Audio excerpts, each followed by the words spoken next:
n'empêche, est-ce que le... C'est toujours la contradiction. Est-ce que le peuple sera content de vous? Ah, si le peuple n'est pas content de nous, il sait ce qu'il a à faire. Moi, je défends les intérêts du peuple. Le peuple n'a pas été consulté. Je défends ses intérêts. Parce que la Constitution prescrit la souveraineté du peuple. Et le peuple ne sera pas content de moi parce que je défends ses intérêts. Parce que certains disent que, je crois que c'est M. Aboussou, ouais, et que voulait, quand on leur dit beaucoup de choses, ils n'arrivent pas à discerner. Donc ça veut dire qu'il est possible. Ils ne discernent pas bien, ils ne comprennent rien. Mais vous savez, il y a des émissions sur les radios à 11 h. Il y a une radio qui depuis 10, 15 ans, 20 ans, je crois, désigne de l'opposition et surtout l'ANC, surtout par une femme qui est là-bas. Bon, vous croyez que ça n'agit pas sur le peuple, ça agit, ouais. Et on raconte des conneries tout le temps sur une radio. Mais rencontrer ces gens-là en privé, ils disent tout le mal qu'ils pensent du régime. C'est ça le Togo. Donc, le peuple, il faut lui expliquer. Mais si malheureusement il ne comprend pas, il nous sanctionne. Mais il faut être responsable dans la vie. Si vous prenez une position politique, vous devez assumer les conséquences. Mais ce qu'on a vu ces derniers temps, moi j'étais en campagne à Baroué. J'étais en campagne à Baroué pour aider la liste de vous. Ces gens, avec tous les moyens qu'ils ont, les moyens de l'État, les fonctionnaires, toute l'administration, les véhicules, tout, ils ne peuvent pas laisser se dérouler un meeting de l'opposition. Baroué, c'est le village de la première ministre. Et ils sont venus perturber, faire du bruit, taper, taper. On les regardait. À la troisième reprise, j'ai appelé les forces faussaires là, je ne sais pas quoi. J'ai dit, mais, monsieur, faussaire. Ah bon. J'ai dit, faites votre travail.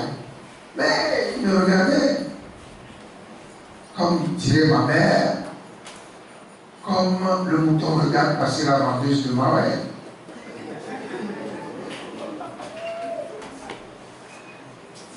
Donc, tous ces moyens-là, ces gens-là les ont. État, argent, tout. Les seules affiches de remettre jusqu'à se tasser, vous multipliez par 10 000 le budget d'un parti politique de l'opposition. Mais ils sont incapables de vous laisser tranquille. Et vous appelez ça des élections, le peuple se fâche, etc. Non. Il faut se battre pour expliquer, c'est tout. Mais il ne faut pas avoir peur de se heurter à des incompréhensions.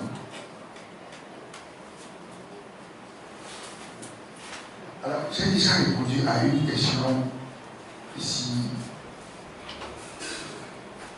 lors de notre conférence de presse du 14 mai. On a dit, est-ce que vous ne donnez pas raison à ceux qui ne veulent pas aller aux élections? Si vous me posez les mêmes questions, je vous donnerai les mêmes réponses. Est-ce que le boycott empêche la tenue des élections? Malheureusement, non. C'est lorsqu'on boycotte, on arrive à une situation où les élections sont reportées, on s'assoit, on a des discussions pour corriger le processus. Oui, on est d'accord. On est d'accord sur la devenir poser ces questions-là à quelqu'un qui a déjà boycotté par une fois.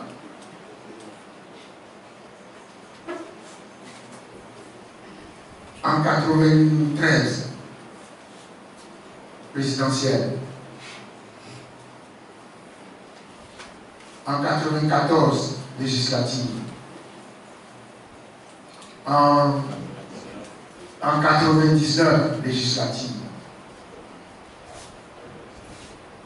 En 2018, législative. Bon, nous sommes en train de parler d'élections auxquelles on n'a pas participé pour des raisons qui nous sont propres. Est-ce que nous devons penser à notre propre carrière politique avant de prendre ces positions?